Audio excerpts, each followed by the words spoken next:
Welcome to the Ultimate Coach Podcast, Conversations from Being, inspired by the book, The Ultimate Coach, written by Amy Hardison and Alan Thompson.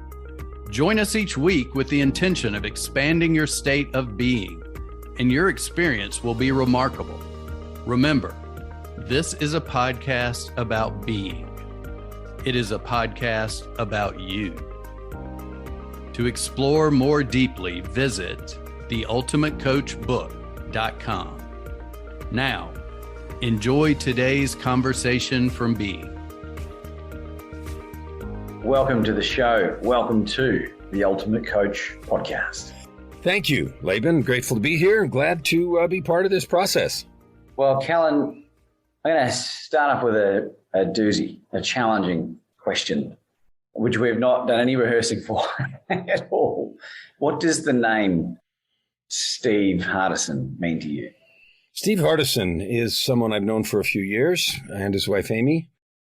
He is known as the ultimate coach, representative of the idea that those who have experienced him consider that to be the ultimate experience in that regard. What I know about him from being with him, from listening to him talk, I attended a concert with him. We sat in the front row together. He is always present in the moment, at least in my experience, even at that concert. He's doing the thing that he's doing here now. That's it.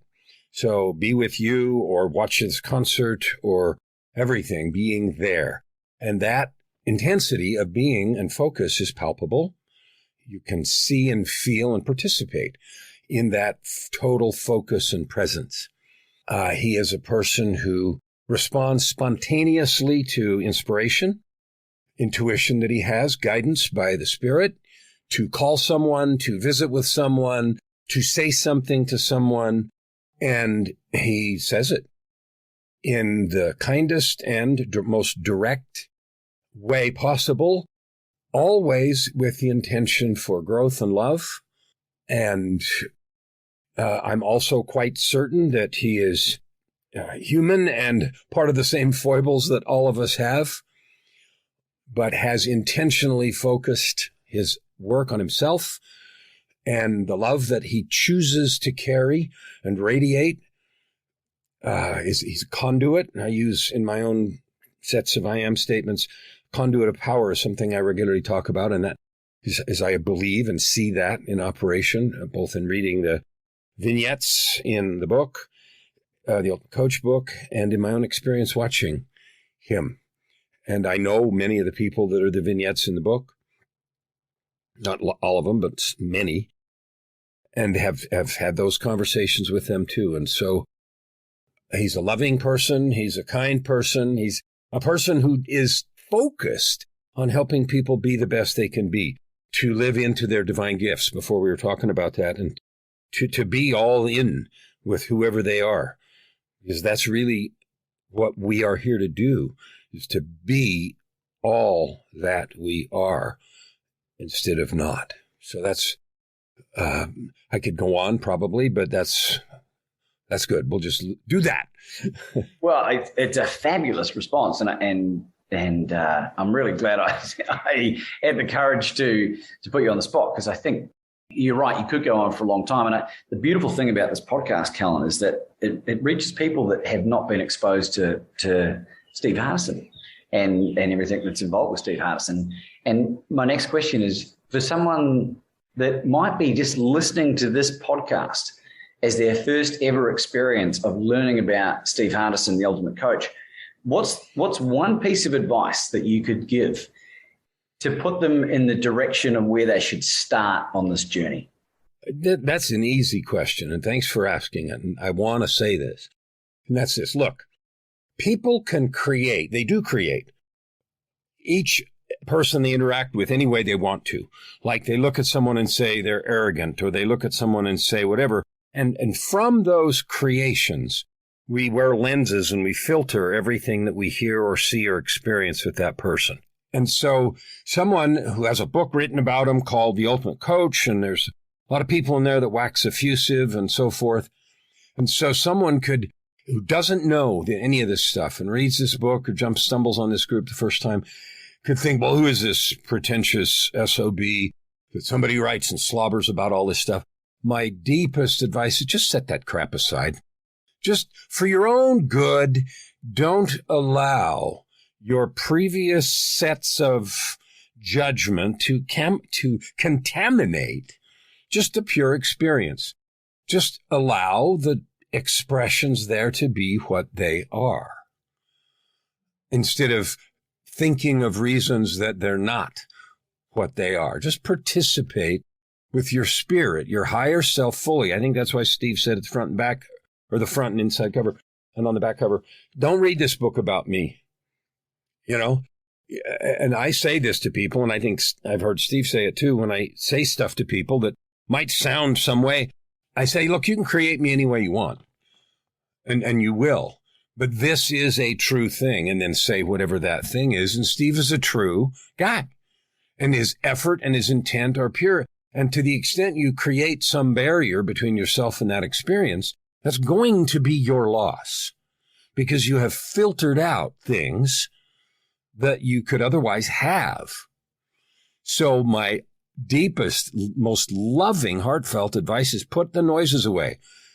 Turn that off. Turn that crap off. That's this radio station that won't help you in your own personal development. And I say that not so that you become a raving fan of Hardison or any of his devotees. I say it so that you can truly tune into the truth of who you are and accept the invitation to read the book, enjoy the experiences, and let it spark the wonder in you about who the heck you are. That's pretty good, Kellan. That's some great advice. It's like my foray into Steve was through being told by multiple people, Joe Perrone, Chris Doris, Alan D. Thompson, to watch the Deuce Latouille video. And it took a few prompts to eventually watch it. And that was one of the most profound experiences of my nearly 42 years on this planet.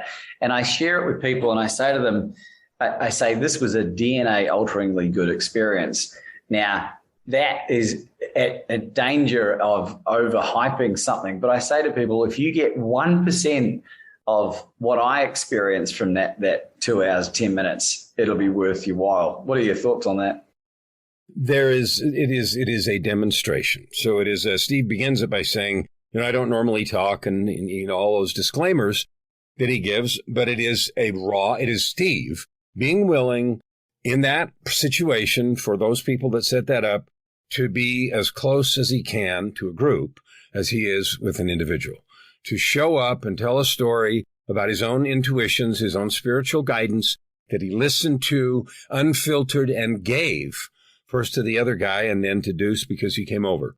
And to share with the audience and everybody now that watches the video, the invitation to put away the lenses, not about Steve, but about themselves.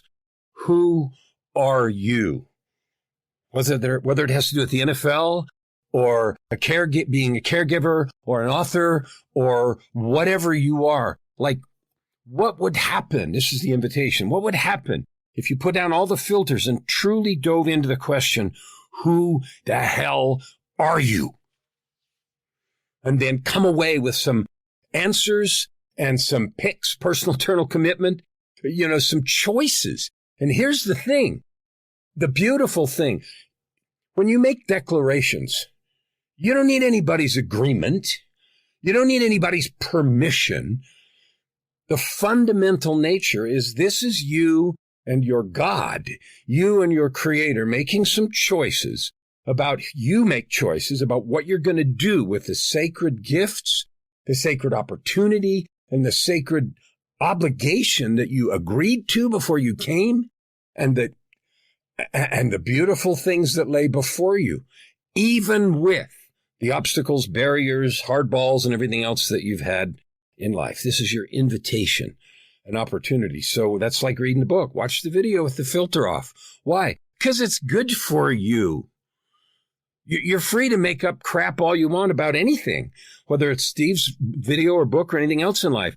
But the invitation is, why would you do that? Why would you put water in the ice cream? Why would you dilute the good flavor that you can have? You a movie fan at all, Kellan?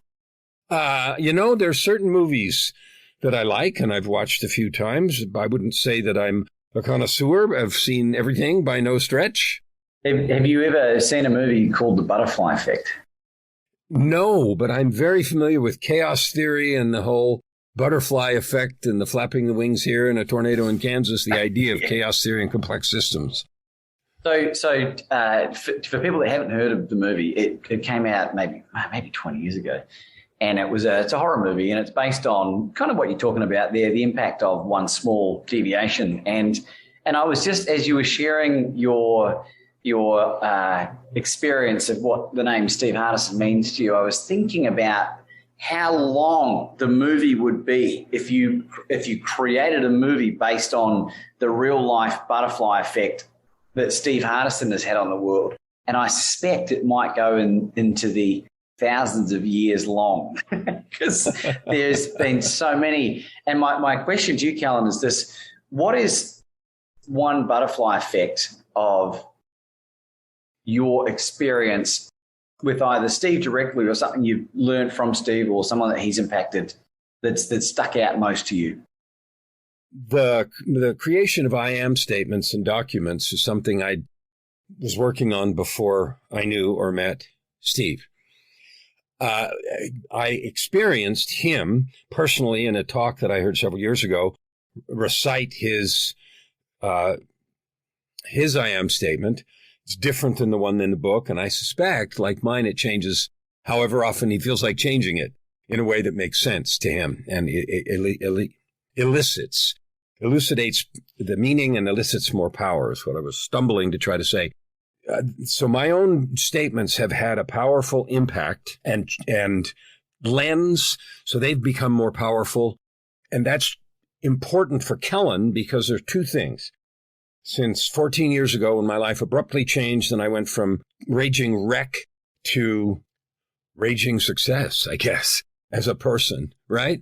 And it wasn't an instant, it was a path. There's two things. One is an invincible morning ritual that allows me literally to create my day in the most powerful way possible, which is why I live in unquestioned and unequivocal joy all day long, every day. And the other thing is the creation of the I am statements, and mine are a lot longer. Mine are like 8 pages, 10 pages, and they're in different fonts, and they say different things for different reasons and all that stuff. And I have a lot of fun with them, but I love them, and I'm kind of a dramatic cuss if you and the listeners haven't figured that out yet. So that butterfly effect in terms of helping me, influencing me to do those, even though I was working on them, better, more fun, more meaningful, more dramatic, more impactful, more blood on the floor is the expression I use when you're all in. So that's brilliant. And for people that don't know you, Kellan, what is it that you do? What do you focus on? What's your purpose? I'm the alchemist of the soul. I'm the ultimate catalyst for personal transformation. In a practical way, I provide energy, encouragement, example, and permission to end addiction to mediocrity, especially for people with massive hardballs from life thrown in the mix, who have now put the foot down and said they will not be limited or defined by those things. So it's about who you're being. I mean, that's all that it ever is. People come for coaching. I'm a coach, okay? And those other fancy sort of descriptions are articulations of language designed to elicit and evoke imagery and power. But the truth is, the only thing that matters is the minute-to-minute choice of who you choose to be. Like the idea that you create your life is foreign when you first hear it. It is relatable as you work into it. It is instructive as you get deeper. And then it is generative and infinitely powerful when you truly understand it. And so it doesn't matter why people come for coaching. Within a very short period of time, it's clear that what we're working on that only matters is who you're choosing to be, that you have that choice and you can shape it. So that's Kellan in a sort of large nutshell. Well, you've got some wonderful credibility, Kellan. And for those who don't know, Kellan has endured a lot and come out the other side of it pretty darn well. And you should be very proud of the man that you've evolved into. And for people that want to get to know Kellan more, you'll be able to reach out through his details will be available in the show notes below. I want to do something really unusual. And I don't know why this came to me, Kellan, but I really respect your ability to break down challenging situations. And this is a review that was left on Amazon for Steve's book, written by Laban Ditchburn and Amy Thompson. Just for the record, it's had 239 ratings so far at an average of 4.8 out of 5, which is probably better than the Bible, I think. But there's one-star rating, and I just want to read this to you, and I want to invite you to dissect what's going on in this person's life. Would you entertain that at all? Read it to me, and then we'll see. So I won't. They've actually put their name, but I'm not going to read it out. I am looking for a coaching book that will teach me how to inspire others to greatness. This wasn't it. It talked a lot about Steve and how great he is. I don't doubt it. But his greatness doesn't help me unless he can teach me how to learn the skills he learned and then how to share them with others. Perhaps it is coming in the later stages of the book, but not yet. And I'm more than halfway through. I rejoice in the greatness of Steve and how much he helped his clients. But this book doesn't help me. I don't know why I'm laughing, but I just, they're halfway through. I didn't realize they're halfway through and they've left a review. What do you make of that? Well, the first thing I want to do is lovingly assure all the readers that her name is Amy Hardison, not Amy Thompson. Oh, did I say Amy Thompson? Yes. Sorry, there's a scandal that's broken out. And yeah. Steve and Amy. We'll de-scandalize that. Anyway, no. I just thought it would be funny. I love him.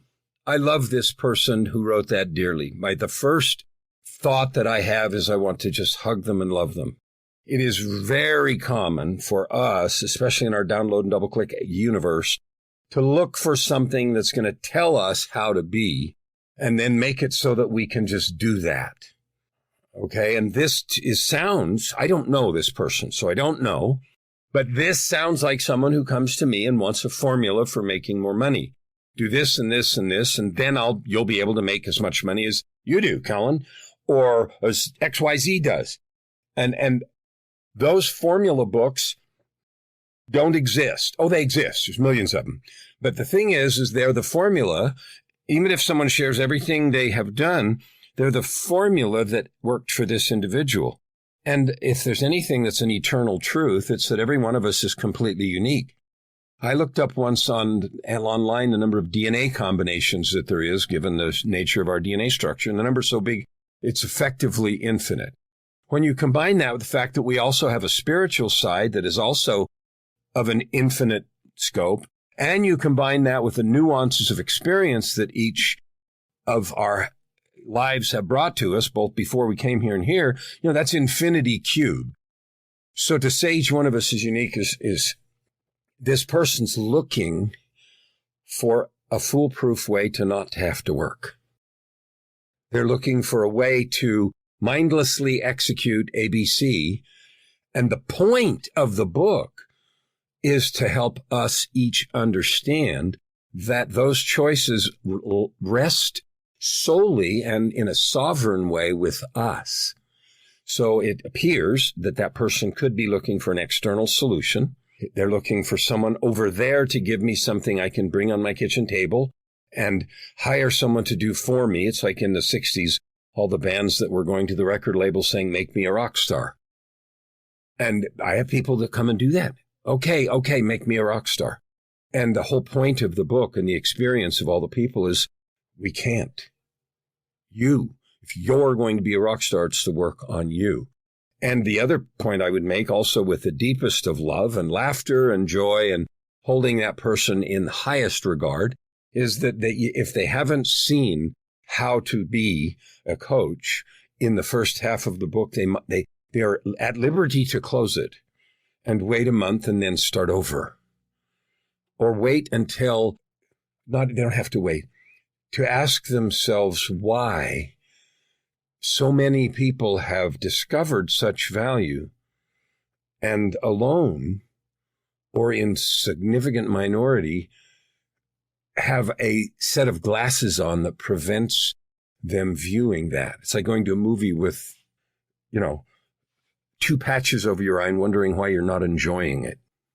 So I love them. My heart aches for them because that means that they're looking for something. It's like me, my relationship with the divine. It used to be my playbook. If this and this and this doesn't happen in this and this time frame, either God's dumb, dead, or I'm stupid or not doing anything right. And I knew God wasn't dumb or dead, so it always came, I'm stupid and doing everything wrong. And the truth is, I don't have the right playbook. I don't have the right perspective. And so my best move is to throw that playbook away and lean into the truth and joy and boundless excitement of living each day in the unknown and trusting the designer in every instance.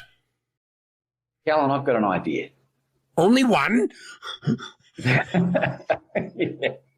So, for those who don't know, the word docs in the English dictionary means to search for and publish private or identifying information about a particular individual on the internet, typically with malicious intent. What about we do a reverse docs? Now, I'm not going to share this lady's name, but what about this for an idea?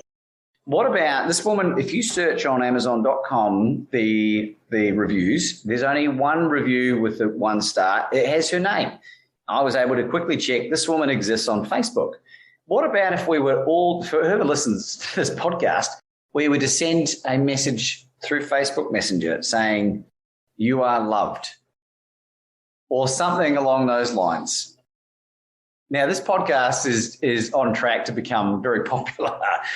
I don't know, maybe I'm overstepping the boundaries here, but the reverse docs, can you imagine receiving 1,000 or 10,000 messages on Facebook saying, "No, you are loved"? I don't know. Yes, I can imagine it in the context of how this individual lives their life, since I don't know anything. If I were going to do that, if I participated in this thing and I would look her up, and based on what I saw on the wall and everywhere else I found, I wouldn't just say "you are loved." I would lean into the truth and most powerful expression of genuine love that I could think of that would address whatever struggles, pain, hidden stuff, and so that the sincerity and truth of the expression could not be doubted unless this individual chose to do that, because they're free to choose that, like creating a person any way you want. So if I were going to do that, that's what I'd do. I would mean it, I would look it up, and I would love the daylights out of her. Just because you know what? I don't need your permission to love you. I don't need you to agree. I can love somebody without their consent. Amen. The way in which she wrote it was not of malicious, really. It didn't come across that way at all. And wouldn't it be wonderful to for her to have an experience where she really got to receive the beautiful, being that is this whole experience, the ultimate coach, Steve Hardison. And it's fun. Everybody would do what I just said, and they would see however they saw in their own way and understand it. So she would receive hundreds or thousands of expressions of everybody's story, right? It's like in the book where Byron Katie says, "I love the story I have of you, Steve," and Steve says, "I love the story I have of you." Talking to Byron when she's when they're having a combo. We have a story, and we would see that in any way we knew in every conversation. My business plan, it's on the wall. It says, "I never look for clients. I look for people to love, opportunities to serve, and problems to solve." And I mean that in that order, because I don't need anybody's permission to love. And we don't need nobody needs permission to love this lady in whatever effort, sincere struggle she's going through. If we're going to serve somebody, we need to know a little bit about them so that we don't bring a gluten intolerant person a bowl of pasta, right? And if I'm really going to solve a problem, then I need to know enough so that we can do something meaningful. So that's why it's structured the way it is. And that's how it would be. Yeah, it would be tremendous for everybody to do that and interpret with pure love and guidance, because she was created by the same divine. She has gifts and talents. She has a desire to serve and bless the lives of others, because we all do. I think you're onto something, Kellan. I think this is, I'll leave this in the very capable hands of the listener.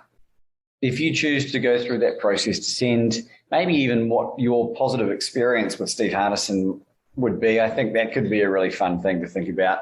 I don't know where these thoughts come from, Kellan, but they're fun to think about. And I played cricket at Melbourne University for a good chunk of my adult life.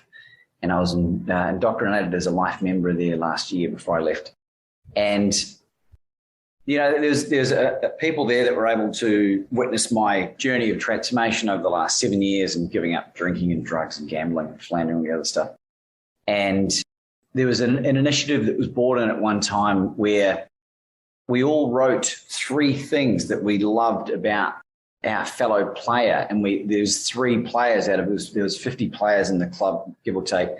And every Tuesday for a few months, an envelope would be handed out with your name on it, and it had all of your teammates, and there's 11 or 12 players in a cricket team, 11 that play on the field. So you'd get an envelope with 11 or 12 of these statements of why you were appreciated and loved. And I got to say, it was one of the more humbling, remarkable experiences of my life. So I can only imagine it would ever be a good thing to receive this unrequited love, because it's fun to receive it when it is requited. So we'll leave that with our very, very intelligent audience to follow up on. Kellan, what is something that has happened in your life as a result of knowing or being around Steve or experiencing something he's done that completely knocked you for 6, which is a terminology they use in cricket, which means it's hit out of the park like a home run? The first thing that comes to mind. I don't know, so I'm going to say one. The first thing that comes to mind, and I think the stumbling is that that completely floored me. I'll just say as something that was really impressive. Before I actually had the opportunity to talk to Steve Hardison face-to-face, I met him vicariously through Steve Chandler, who as a client has been with Steve for 25 plus years, and features prominently in who Chandler is. And I love Steve Chandler. I was in his ACS for a bunch of years and met many people through that experience. And so something that is a result of that butterfly effect is to witness it unfold in the presence, in the teachings, and in the love and learning from Steve Chandler. And that was evident in Steve's books, Chandler's books, and his teaching. And it made me curious, and it illustrated the vicarious and ripple effect power that is so prominent in Hardison's teachings. A book that I was introduced to because of Hardison is The Way of Mastery. I hadn't read that before, and I've read it a bunch of times now because it's been several years, but understanding that book and the ripple effect there. So seeing the long-lasting and profound effect that is then passed on generationally, I don't mean offspring generations, but generationally in terms of attendees at the school and so forth, of Hardison's effect on Chandler, and I'm using last names because they're both Steve's, was heartwarming, was profound, was meaningful, and then made me reflect on generational effects of parents and children, generational effects on coaches and clients, and so forth. So seeing the embodiment of that effect was profound for me. Kellan, where can people find you? Anywhere they want. When you have a name like Kellan Fluckiger, you can't hide. Like when I went to get my website, there was no competition. It was $2, right? I didn't have to go buy it off of highpricedomains.com. There are 2 Kellan Fluckigers out of 8 billion people, and the other one is my oldest son. So on Amazon, I've written a whole bunch of books, including Meeting God at the Door, which is a book documenting my near-death experience. On YouTube. It was a death experience. Okay, documenting dying and then being allowed to choose to return to life with a mission and purpose and clarity and lots of instructions. On YouTube, I have a channel with hundreds of videos. Facebook, I'm very active. LinkedIn, anywhere you want. There's one requirement. You do have to spell my name right. So anybody that says they can't find Kellan Fluckiger is either not trying or they're spelling my name wrong.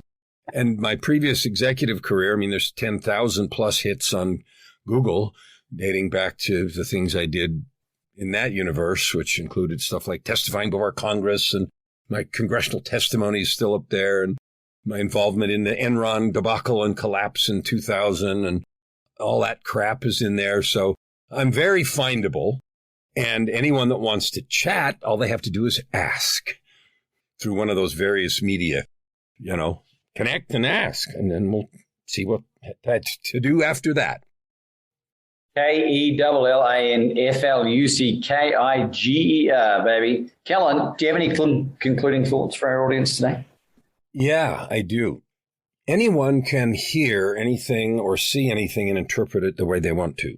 My deepest and most love-filled invitation is anything about Laban or me, or especially Steve Hardison or Chandler, because he was mentioned too, and anyone else that you hear or see, and you take it into your being and consciousness, intentionally choose to interpret it in the most empowering, lifting, blessing way, and discard all thoughts to interpret it in a disempowering, out of reach, not for me, I can't do that, or any of those other stories. Don't do that.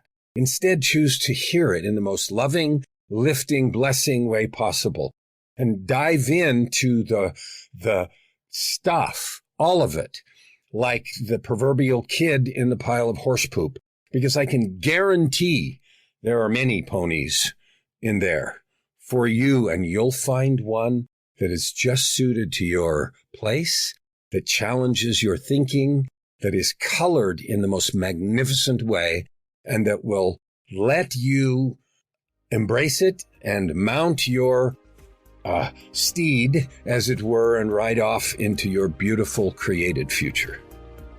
Ladies and gentlemen, Kellan Fluckiger.